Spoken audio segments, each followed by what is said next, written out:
अभी केपीएमजी में एक प्लेसमेंट हुआ है, उससे यही पूछा गया था कि अगर अकाउंटिंग इनकम और टैक्स की इनकम में डिफरेंसेस हैं, टैक्स के क्या क्या रीजन हो सकते हैं, कि अगर आप इंटरव्यू के लिए जा रहे हैं तो क्या क्या चीजें आपको ध्यान में रखनी है। सबसे पहले इंटरव्यू में आपको प्रोफाइल होती है, या तो कंपनीज की प्रोफाइल के लिए आप जाएंगे जिसमें फॉर्म 1120, या आप हो सकता है 1065 पार्टनरशिप या इंडिविजुअल। अगर आपने वो सर्टिफिकेशन ऑब्टेन कर लिया और एक या प्रिपरेशन कर रहे even without passing enrolled agent, मैं साफ बोल रहा हूं विदाउट पासिंग इनरोल्ड एजेंट, आपका प्लेसमेंट 6 to 8 लाख हो सकता है एक सिंपल बीकॉम से।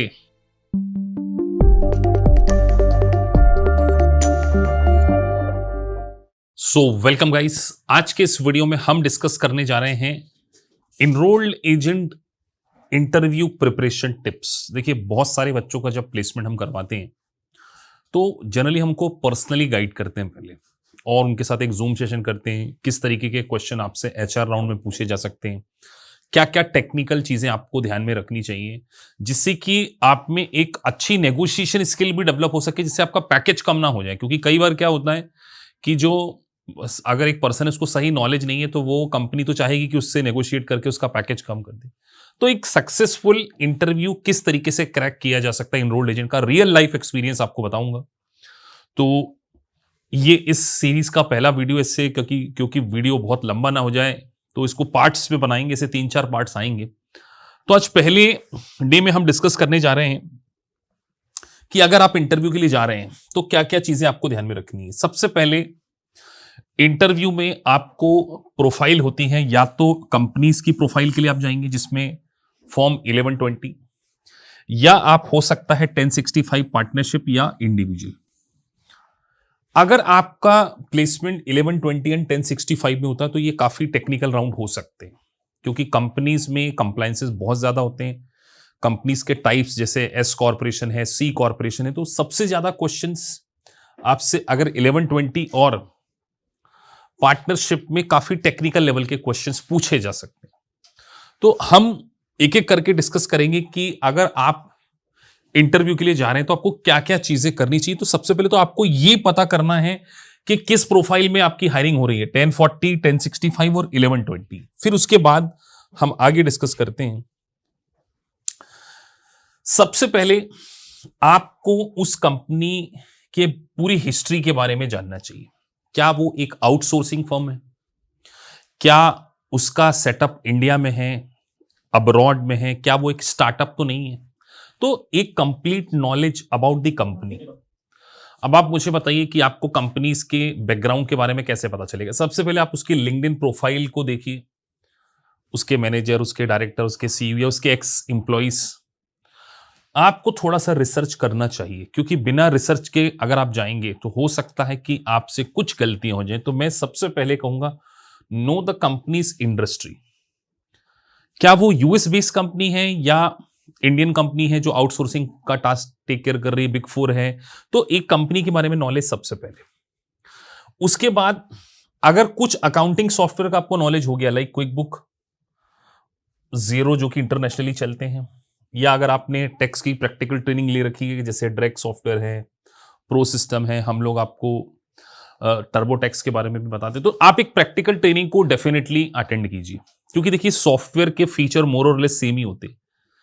सॉफ्टवेयर का जो फ्रेमिंग है वो थोड़ी सी अलग हो सकती है, लेकिन अल्टीमेटली रिटर्न तो एक तरीके से ही फाइल होगा ना। 1120 के लिए जो कंप्लायंसेस के हैं उसी तरीके से होगा। तो एक सॉफ्टवेयर का बेसिक नॉलेज आपको पहले से ही ऑब्टेन कर लेना चाहिए। एटलीस्ट आप हमारी 15 दिन के वीडियोस तो डेफिनेटली देख लीजिए। तो इंडस्ट्री का नॉलेज, सॉफ्टवेयर की ट्रेनिंग आपको ले लेना चाहिए। मतलब वाइल प्रिपरेशन ऑफ ईए, ये सारी चीजें आपको करना चाहिए अगर आप एक सक्सेसफुल टैक्स प्रोफेशनल बनना चाहते हैं। ठीक है सर, लिंक्डइन प्रोफाइल, और खुद की लिंक्डइन प्रोफाइल भी बहुत अच्छे से डिजाइन होनी चाहिए। मैंने देखा बहुत सारे कैंडिडेट होते हैं, मैं उनको सजेस्ट करता हूं कि वाइल परसुइंग एटलीस्ट अपनी लिंक्डइन प्रोफाइल में ये तो लिख दो कि आप ये परसुइंग हैं, या पार्ट 1 आपने क्लियर कर लिया या पार्ट 2 क्लियर कर लिया, और अपनी इंडस्ट्री के जो ऑलरेडी ये हैं या यूएस टैक्सेशन में काम करें उनको फॉलो कीजिए। तो एक ये भी बहुत अच्छी स्टेप हो सकती। उसके बाद आपको एक सबसे इंपॉर्टेंट जो एस्पेक्ट होता है, बिहेवियरल एनालिसिस। आपसे इंटरव्यू में कई बार ऐसे क्वेश्चन पूछे जाएंगे कि आपने, अगर आप एक्सपीरियंस है तो क्या आपने कोई डेडलाइन को किस तरीके से मैनेज करना चाहिए। जैसे देखिए, आप एस्टिमेटेड टैक्स की भी डेडलाइंस होती हैं, इनकम टैक्स की रिटर्न फाइलिंग करने की डेडलाइंस होती हैं, एक्सटेंशन फाइल करने की डेडलाइंस होती हैं। तो आपको डेडलाइंस को किस तरीके से मैनेज करना है, क्या क्या कंप्लायंसेस हो सकते हैं। अब जैसे एस कॉर्पोरेशन का एक बेसिक सा रूल है कि एस कॉर्पोरेशन का कंप्लायंसेस अगर आपने कमिंग मंथ के 2.5 मंथ के अंदर ही करिए तो बिगिनिंग ऑफ द ईयर से ही आपको एस कॉर्पोरेशन का स्टेटस मिल जाता है। तो आपको कंप्लायंसेस की डेडलाइन, उसकी एक्यूरेसी के बारे में एक बेसिक नॉलेज होना चाहिए। और अगर आपके सामने आपने कोई प्रैक्टिकल लाइफ में, देखिए मैं जनरली बच्चों को यह भी कहता हूं कि आप थोड़ा फ्रीलांसिंग वर्क भी स्टार्ट कीजिए व्हाइल परसुइंग योर ई। इससे क्या होगा कि आपको ये एक्सपीरियंस गेन हो जाएगा। आप आपके रिज्यूमे में मेंशन कर पाएंगे कि आपने 3-4 या 10 क्लाइंट्स को सर्व किया है एज ए फ्रीलांसर। तो ये एक्सपीरियंस भी बहुत काम आता है और आपसे क्वेश्चंस पूछे जाते हैं। उसके बाद आगे बढ़े हम। देखिए टैक्स सीजन, बहुत आपको टैक्स सीजन के बारे में भी पहले पता होना चाहिए। हायरिंग जो हो जाती है ना, वो ऑलमोस्ट जनवरी के ऑनवर्ड स्टार्ट हो जाती है, क्योंकि रिटर्न फाइल करने की जो डेट होती है वो 15 अप्रैल तक होती है। तो जनवरी के मंथ में बहुत ज्यादा हायरिंग होती है। तो इस मंथ में आप डेफिनेटली प्लान कीजिए, आपकी हायरिंग के बहुत ज्यादा चांसेस बढ़ जाते हैं। जनवरी, फरवरी, मार्च में सबसे ज्यादा हायरिंग होती है यूएस टैक्सेशन प्रोफाइल की। वैसे हायरिंग तो साल भर होती है, लेकिन यहां पर काफी बल्क में काम जब इंडिया में आउटसोर्स होकर आता है तो आपको यह भी पता होना चाहिए। और आपको टैक्स सीजन्स के बारे में पता होना चाहिए, आपको क्वार्टरली कंप्लायंसेस के बारे में पता होना चाहिए, मंथली कंप्लायंसेस के बारे में पता होना चाहिए, हाफ ईयरली कंप्लायंसेस के बारे में पता होना चाहिए। ये भी एक बहुत इंपॉर्टेंट एस्पेक्ट होता है। उसके बाद आगे मैं आपसे बात करूं, आपके अंदर एक सबसे इंपॉर्टेंट स्किल, देखिए जनरली बिग 4 में जब प्लेसमेंट होता है ना, या किसी अच्छी टॉप नॉच की कंपनी में अगर आपका प्लेसमेंट होगा ना, तो वो आपके बिहेवियर को भी एनालाइज करते हैं। मैं हमेशा स्टूडेंट्स को सजेस्ट करता हूं कि अगर वो आपसे पूछें कि why should we hire you, तो आपका एक आंसर ये जरूर होना चाहिए कि हम आपको सॉल्यूशंस देंगे, एक्सक्यूजेस नहीं देंगे। Lot of people are giving you excuses, but I will give you the solution. तो आपकी अप्रोच क्या होनी चाहिए? प्रॉब्लम सॉल्विंग अप्रोच होनी चाहिए रेदर देन प्रॉब्लम क्रिएटिंग। आप देखिए बहुत सारे लोग जिंदगी में शिकायत करते रहते हैं कि ये नहीं मिल रहा, डॉक्यूमेंट्स नहीं मिल रहे। आपको कभी भी नेगेटिव बात नहीं करना चाहिए। आपका जो ऑरा है वो बहुत ज्यादा पॉजिटिव होना चाहिए। और द मोस्ट इंपॉर्टेंट, अगर आप एक फ्रेशर के रूप में जॉब करने जा रहे हैं तो कुछ बेसिक्स चीजें लाइक शेड्यूल के बारे में, जैसे अगर आप 1040 का रिटर्न के बारे में बात करें तो आपको पता होना चाहिए कि आइटमाइज कौन कौन सी होती हैं, शेड्यूल ए, शेड्यूल ई, शेड्यूल सी। तो रिटर्न के सारे शेड्यूल्स को एक बार देख लीजिए, रिटर्न फाइलिंग स्टेटस को समझ लीजिए, जैसे married filing jointly, married filing separately, मतलब they will ask you some basic question.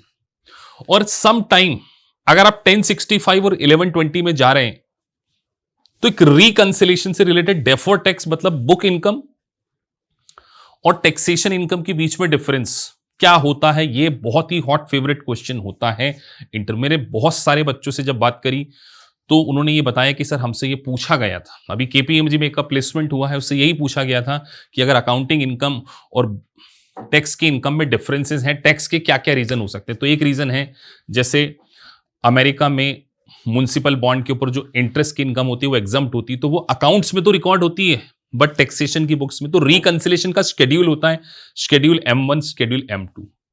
तो आपको basic of US taxation, sir ये बेसिक्स ऑफ यूएस टैक्सेशन हम जनरली हम आपको लाइव क्लास में सिखाते हैं। हमारे अगर आप शुरू के 10 लेक्चर भी देख लेंगे ना तो आपके इंटरव्यू क्रैक हो जाएंगे।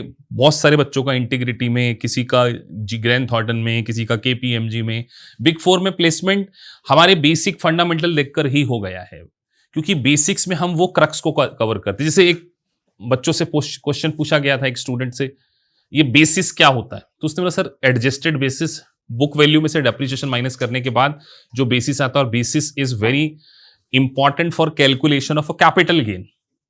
तो छोटी छोटी चीजों पे ध्यान देना, बहुत डेप्थ में नॉलेज में नहीं पूछा जाता। इंटरव्यू में आपसे जब टेक्निकल क्वेश्चन पूछा जाएगा तो वो बेसिक्स के ऊपर, जैसे आइटमाइज वर्सेस एडजस्टमेंट में डिफरेंस क्या हो सकता है, शेड्यूल ई और शेड्यूल सी में क्या डिफरेंस है, शेड्यूल ए में क्या डिफरेंस है, एस्टिमेटेड टैक्स की क्या डेट्स होती हैं, एस कॉर्पोरेशन और सी कॉर्पोरेशन किस तरीके से डिफरेंस है, एस कॉर्पोरेशन और पार्टनरशिप में क्या डिफरेंसेस हो सकते हैं, जनरल पार्टनर और लिमिटेड पार्टनर में क्या सिमिलैरिटी और क्या डिफरेंसेस है। तो इससे बेसिक्स इसके लिए 15 से 20 घंटे की आप हमारी क्लासेस को देख लीजिए, आपका इंटरव्यू सक्सेसफुल होगा ही। और एक नेगोशिएशन स्किल आप में होनी ही चाहिए। देखिए जनरली क्या है, वो चाहेंगे कि आपके पैकेज को कम करना, लेकिन आपको हमेशा ये कोशिश करना है कि बोलना है कि जो इंडस्ट्री प्रेवलिंग रेट है मैं उसी पे काम करना चाहूंगा।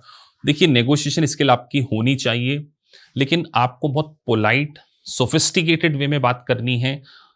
आपको कभी भी ऐसा एरोगेंसी या आप में कोई ऐसी बात नेगेटिव एस्पेक्ट आपका वो नोट ना कर लें जिससे आपको एक अच्छी कंपनी में प्लेसमेंट ना मिले। और अगर कई बार आप पैनिक हो जाते हैं, जैसे आपको क्वेश्चन नहीं पता है, तो आपको बिल्कुल काम कूल कंपोज होकर बोल देना चाहिए कि मुझे इसका आंसर नहीं है, या आप एक गेस वर्क भी कर सकते हैं, लेकिन इलॉजिकल आंसर आपको देने की कोशिश नहीं करना चाहिए जिसका आपको बिल्कुल भी नॉलेज नहीं है, या जिसमें आप एक थोड़ा बहुत भी गेस वर्क नहीं कर पा रहे हैं, तो उससे आपको क्या करना चाहिए, बचना चाहिए। तो मैं आपको जनरली ये पहले राउंड में तो यही कहूंगा कि आप टैक्स सीजन आ रहा है, चल रहा है, इसमें आप अप्लाई कीजिए, अपनी लिंक्डइन प्रोफाइल को मैनेज कीजिए, कंपनीज के जो ऑलरेडी ये हैं या जो यूएस टैक्सेशन फॉर्म है उनके सीईओ, सीएफओ या डायरेक्टर या मैनेजर लेवल के जो भी पर्सन है उनको आप फॉलो कीजिए, उनके पोस्ट को लाइक कीजिए, अपने रिज्यूमो में स्किल सेट में कोशिश कीजिए जितने अकाउंटिंग सॉफ्टवेयर हैं यूएस के फ्रीलांसिंग के वर्क को आप डेफिनेटली ऐड ऑन कीजिए। और बिग 4 के द्वारा कुछ सर्टिफिकेशन भी आपको प्रोवाइड किए जाते हैं, बहुत ही नॉमिनल कॉस्ट पे, उसको भी आप क्या कर सकते हैं। अगर आपने वो सर्टिफिकेशन ऑब्टेन कर लिया और एक या प्रिपरेशन कर रहे, even without passing enrolled agent, मैं साफ बोल रहा हूं, विदाउट पासिंग इनरोल्ड एजेंट आपका प्लेसमेंट 6 to 8 लाख हो सकता है। एक सिंपल बीकॉम से एक ईए परसुइंग को हमेशा ओवर प्रेफरेंस दिया जाता है। उसका सबसे बड़ा रीजन ये कि आप उस एजुकेशन को ऑब्टेन कर रहे हैं। तो आपको ये नहीं सोचना है कि सर अभी मैं ईए नहीं बनाऊं तो मेरा प्लेसमेंट नहीं होगा। 100% हमने बहुत सारे स्टूडेंट का प्लेसमेंट बिना ईए करे ही करवाया है, और आज भी बहुत सारी वैकेंसीज होती हैं, हम हमारे टेलीग्राम चैनल पे इसको शेयर करते हैं। ईए एक वर्ल्ड क्लास प्रोफेशन है। तो ये पहला राउंड था। अगले राउंड में, अगला जब मैं वीडियो बनाऊंगा उसमें कुछ स्पेसिफिक क्वेश्चंस के बारे में मैं आपसे डिस्कस करूंगा कि 1065 का अलग वीडियो होगा, 1120 का अलग होगा और 1040 का अलग वीडियो। तो 3 वीडियोस में आने वाले समय में आपको शेयर करूंगा। अगर आपको वीडियो अच्छा लगा है so please like and subscribe the channel. Thank you for watching this video. Thank you very much.